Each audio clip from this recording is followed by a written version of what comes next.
오늘 우리에게 주신 하나님 말씀은 사무엘하 7장 1절로 13절 말씀입니다.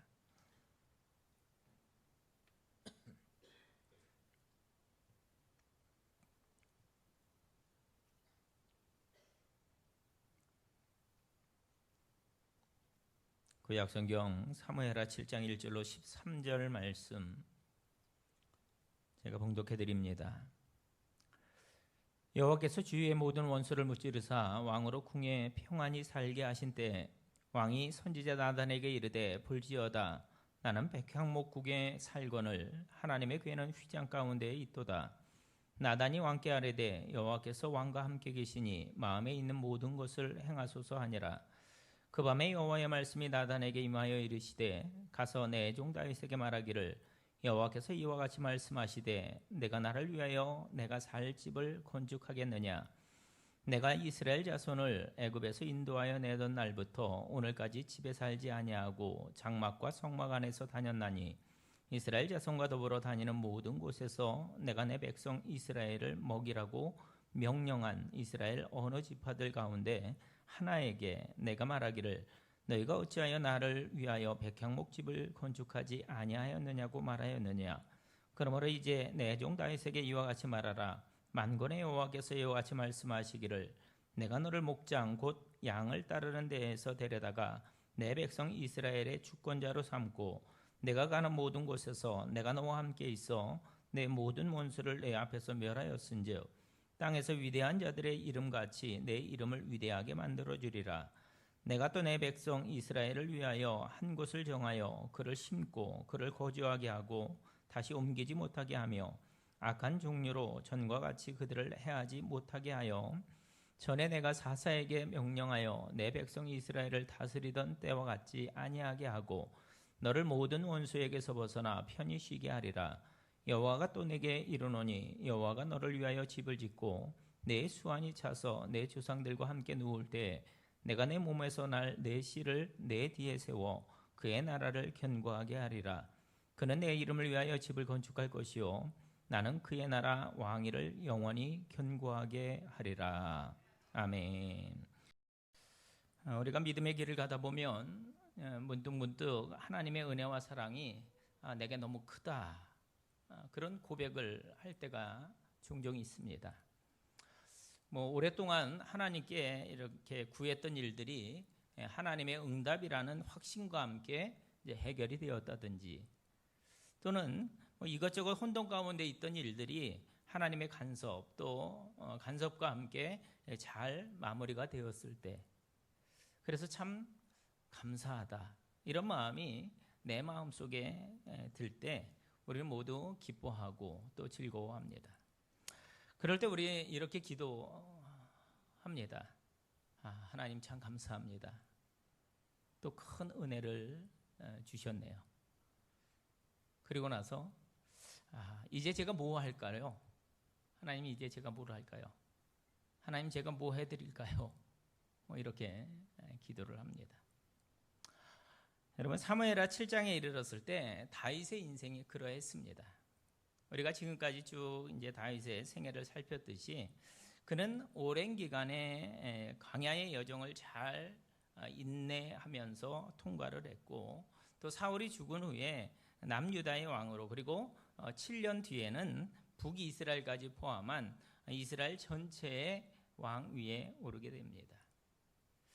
예루살렘을 점령해서 통일 왕국의 수도로 삼았고 우여곡절은 좀 있었지만 하나님의 궤까지 그 성으로 이제 들여서 이스라엘의 영적인 중심지로 삼았습니다. 그러니 이것저것이 잘 되어가는 그런 상황 속에서 다윗이 정말 신이 났을 겁니다. 다 잘 되잖아요. 바로 그때 오늘 본문 1절은 이렇게 시작을 합니다. 여호와께서 주의 모든 원수를 무찌르사 왕으로 궁에 평안히 살게 하신 때에. 여러분 다윗 인생의 이제 절정기에 이른 겁니다. 5장 11절로 12절 말씀에는 그 절정기의 단 한 단면을 우리에게 잘 보여주고 있는데 한번 보겠습니다. 5장 11절 12절 두로왕 히람이 다윗에게 사절들과 백향목과 목수와 속수를 보내매 그들이 다윗을 위하여 집을 지으니 다윗이 여호와께서 자기를 세우사 이스라엘 왕으로 삼으신 것과 그의 백성 이스라엘을 위하여 그 나라를 높이신 것을 알았더라. 이렇게 말씀합니다. 지금 상황이 어떻게 된 거냐 하면 당시 세계적으로 아주 유명했던 가장 좋은 건축 자재가 두로에서 속속 들어오고 또 그것과 함께 인류 건축 기술자들이 들어와서 다윗을 위해서 성을 건축해 준 것입니다. 모든 게 다 잘 되고 있습니다. 어떤 이들은 이럴 때 영적인 긴장감을 놓치고 좀 우쭐할 때가 있지만 다윗은 참 훌륭합니다. 오히려 신앙적으로 한 걸음 더 깊은 자리로 나아가기 위해서 발버둥을 칩니다. 그래서 생각해낸 것이 성전 건축이었어요. 나는 이렇게 멋진 백향목궁에 거하는데 하나님이 거하시는 곳은 성막, 천막이라니. 이건 말도 안 된다. 다윗이 이렇게 마음을 정한 김에 셋불도 당김에 빼라고 즉시 이제 자기의 멘토 나단 선지자에게 다윗 자신의 뜻을 전달을 합니다. 나단 선지자님, 제가 하나님을 위해서 성전을 지어드리고 싶은데 어떻게 생각하십니까? 나단 선지자가 굉장히 기뻐해요. 오늘 3절 말씀을 보시면 여호와께서 왕과 함께 계시니 마음에 있는 모든 것을 행하소서 하니라. 무슨 뜻입니까? 아니, 생각하고 말고가 뭐가 있습니까? 왕이여, 하나님이 너무너무 기뻐할 것이니 속히 진행하십시오. 그런 말입니다. 저는 목사이기 때문에 지금 이 나단 선지자의 마음을 충분히 이해합니다. 아주 가끔 원래는 늘 하나님께 뭐 해달라고 구하고 뭐 달라고 그렇게 하던 한 성도가 심각하게 저에게 와서 목사님, 저희가 하나님께 뭐 좀 해드리고 싶습니다. 그러면 뭐 저를 포함한 대부분 목회자는 막 감동을 하게 됩니다. 대부분 목사님 좀 이야기 좀 하시죠. 그러면 일단 가슴이 이렇게 휙 내려앉습니다. 놀라요. 왜 그렇습니까? 대부분 목사님 뭐 얘기 좀 하시죠. 그러면 좋은 얘기가 없어요. 제가 이렇습니다. 그래서 좀 교회를 좀 쉬어야 될 것 같습니다. 다른 데로 가야 될 것 같습니다. 뭐 이런 얘기.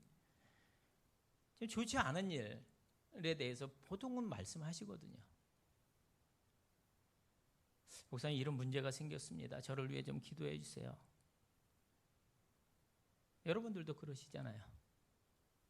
그런데 누군가가 와서 목사님, 주님을 위해서 뭔가를 좀 해드리고 싶습니다. 뭘 하면 좋겠습니까? 그럼 깜짝 놀라죠. 깜짝 놀라요.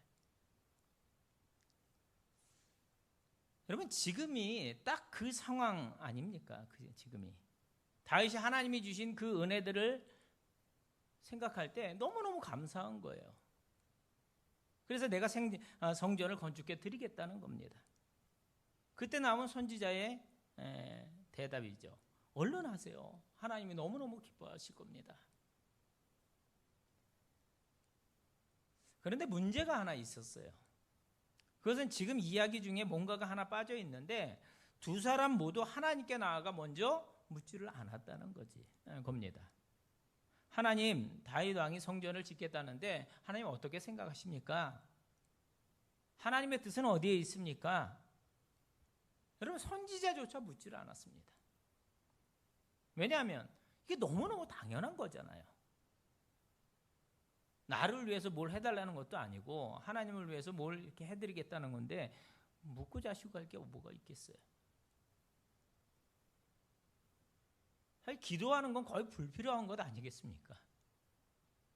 그런데 뜻밖에도 그날 밤에 나단 선지자가 결제해 준 허가서에 잉크가 채 마르기도 전에 하나님의 말씀이 나단 선지자에게 임합니다.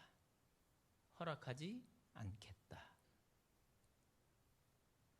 놀랍게도 하나님은 다윗의 마음이 담긴 이 제안을 거절하셨습니다. 아니, 여러분, 이게 뭐 어떻게 된 일일까요? 본문 속으로 한 걸음 더 들어가 보겠습니다. 우선 저는 이 이야기 속에서 다윗이요 참 복이 많은 사람이구나 하는 그런 생각을 했습니다. 물론 다른 면으로도 다윗이 복이 참 많아요. 하지만 이 점, 즉 좋은 영적인 조언자, 사심없이 하나님의 말씀을 전해주는 이 영적인 동지가 있었기 때문에 다윗 저가 참 복되다. 저는 그렇게 말하고 싶습니다. 여러분 밧세바 사건도 마찬가지죠. 다윗이 범죄했습니다. 그때 나단 선지자는 거침없이 나아가 그 왕이었던 다윗을 혹독히 책망을 합니다. 바로 당신이 그 악한 사람입니다. 조금의 주저함도 없어요. 하나님의 말씀이니까요. 여러분 어떻습니까? 오늘 여러분에게 이렇듯 귀한 영적인 동지, 영적인 동역자가 있으신지요? 자, 그럼 멀리 가지 마시고 저를 한번 생각해 보세요. 저 이종환 목사. 여러분에게 있어서 저는 어떤 존재입니까? 저는 여러분에게 여러분들이 듣고 싶어 하는 말씀을 전하는 목사인가? 아니면 여러분이 꼭 들으셔야 하는 말씀을 전달하는 목사인가? 저는 진심으로 저와 여러분 사이에 이런 깊은 신뢰가 있는 영적인 동역자의 관계가 형성되었으면 좋겠습니다. 서로를 진심으로 사랑하기 때문에 또 그 전에 아주 깊은 인격적인 교제, 또 관계, 또 신뢰가 이렇게 잘 맺어져서 집사님, 권사님, 장로님, 그건 좀 아닌 것 같습니다. 집사님, 권사님, 장로님, 그건 좀 더 기도해 보셔야 할 것 같습니다. 이건 이렇게 하는 것보다 저렇게 하는 게 맞는 것 같습니다. 이건 아닌 것 같아요. 하나님이 기뻐하시지 않습니다. 가감없이, 하지만 지혜롭게 하나님의 마음을 이렇게 전하고 받는 목사와 성도의 관계가 될 수 있기를 진심으로 소원합니다. 저하고 여러분도 그렇지만 또 여러분도 여러분 옆에 있는 분과 서로가 서로에게 그런 영적인 동역자, 그런 의식을 가지고 선한 노력을 경주하는 분들이 되시기를 또한 부탁을 드립니다. 우리가 이제 예배 끝나고 이제 식사를 하고 좀 시간이 있어서 같이 이제 교제하고 그러시잖아요. 물론 뭐 속회별로 모임도 갖고 그렇습니다만 그때 여러분 무슨 이야기 하십니까? 식사하고 앉아서 차 마시면서 이렇게 교제할 때 주로 무슨 이야기 하세요? 설교 때 하나님이 나에게 주신 은혜 받은 이야기, 뭐 또는 기도 응답 받은 이야기, 기도 부탁, 그런 이야기들을 주로 나누십니까? 아니면 나의 취미 이야기, 건강 이야기, 또 뭐 우리 그런 거 좋아하잖아요. 남 얘기하는 거, 남 얘기. 시간 가는 줄 모릅니다. 아니면 애들 자랑, 세상 돌아가는 이야기, 그런 것들을 주로 하십니까? 제가 목회를 하면서 아주 곤혹스러운 기억이 하나 있습니다. 예전에 섬겼던 그런 교회에 좀 특이한 분이 한 분 계셨어요.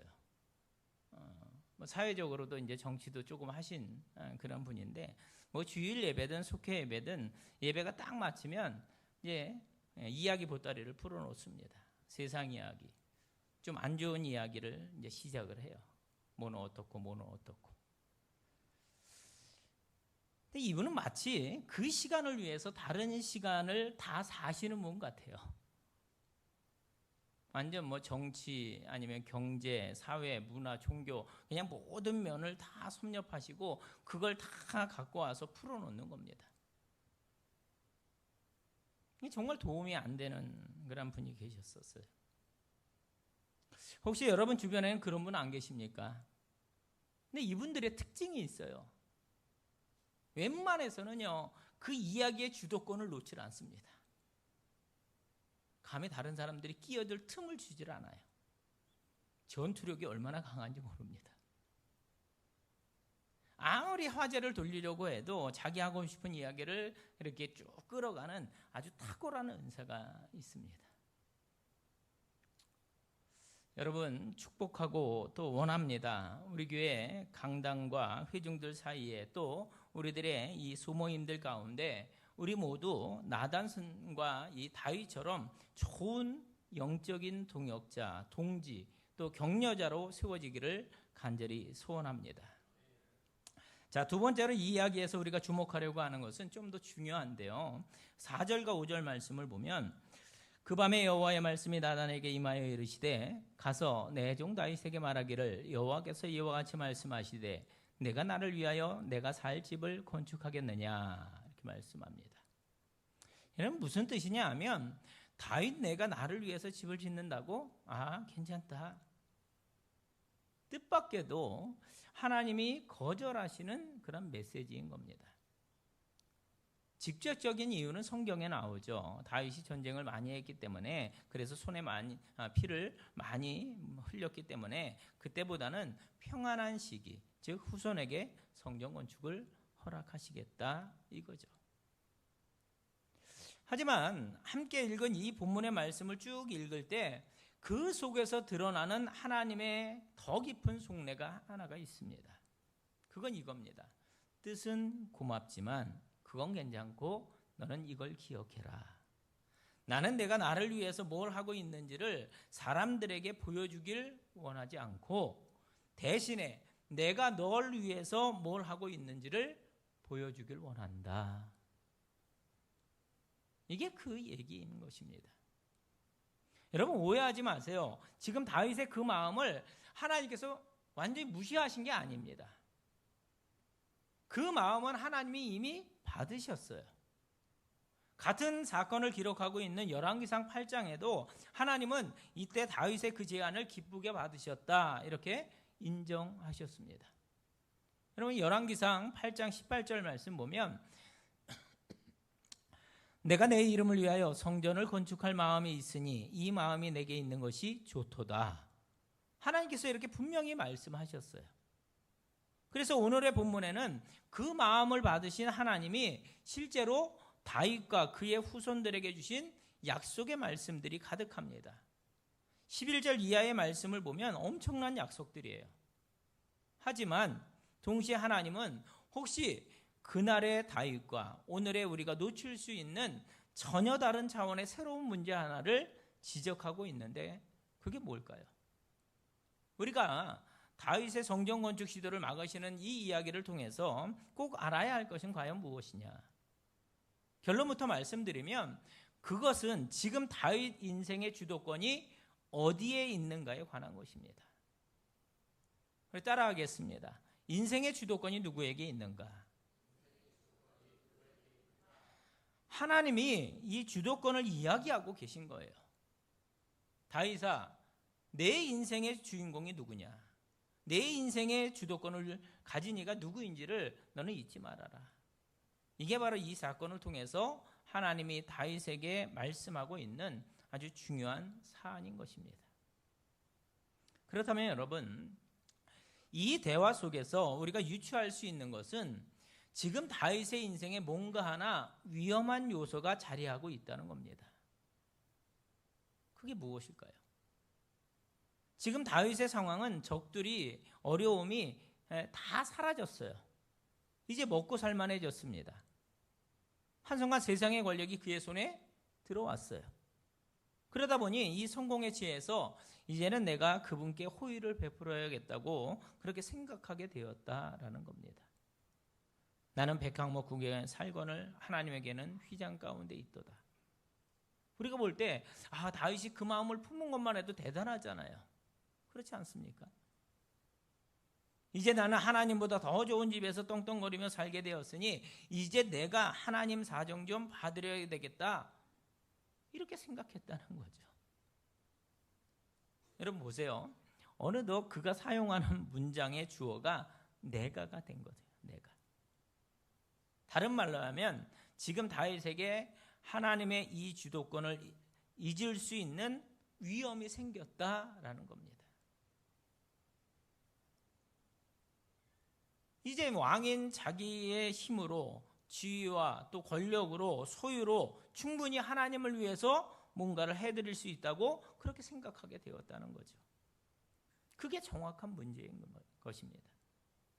그래서 그 위험한 순간에 그 나단 선지자를 통해서 하나님은 그를 멈추신 겁니다. 다윗아, 착각하지 마라.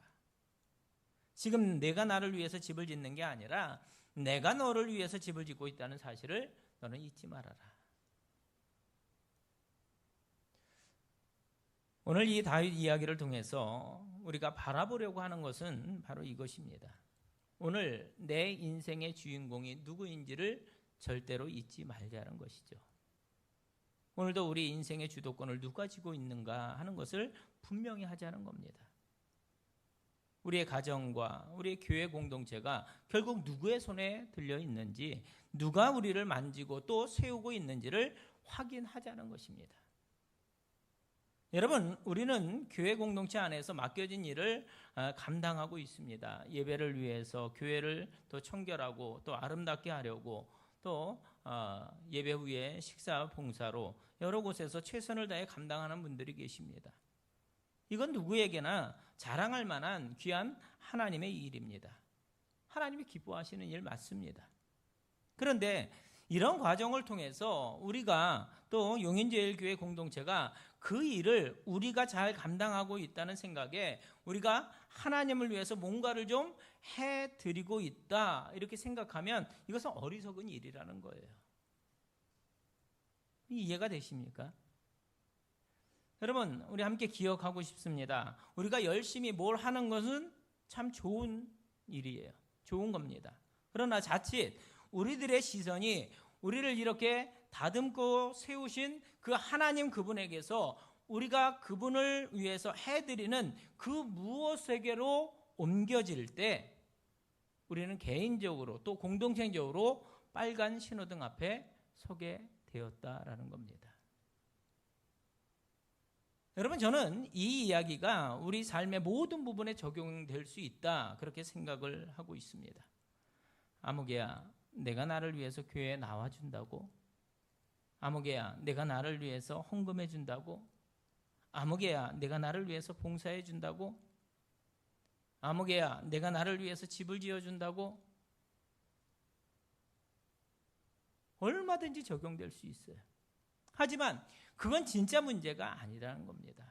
대신에 오늘 내가 정작 집중해야 하는 것은 지금 내가 너의 집, 내 인생의 집을 짓고 있다는 것이다. 이걸 알라는 거예요.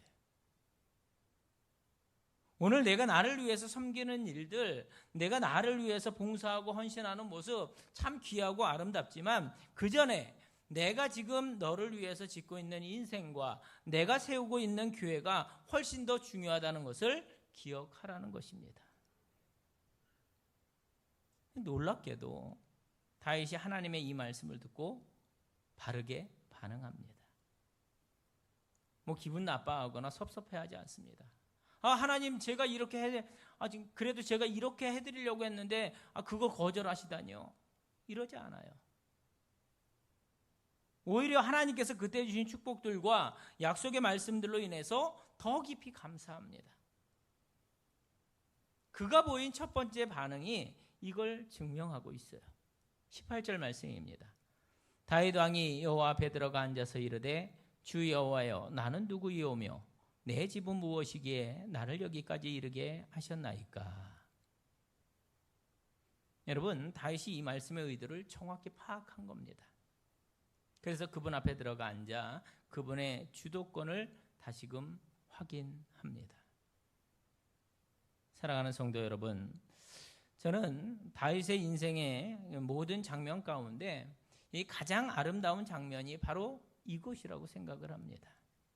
여호와 앞에 들어가 앉아서, 여호와 앞에 들어가 앉아서 하나님의 뜻을 듣고 나서 자기 삶에 있는 모든 것을 여호와 앞으로 가지고 나아가 그 소유권과 그 주도권을 다시금 온전히 하나님께 이양하고 있다는 것이죠. 여러분, 축복합니다.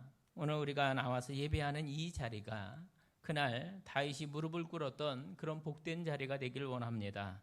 이 이야기를 마무리하는 27절부터 마지막 절까지 이어지는 다윗의 고백은 하나님을 하나님으로 인정하고 자기 자신을 종의 자리에 놓는 이의 태도가 무엇인지를 분명히 보여주고 있습니다.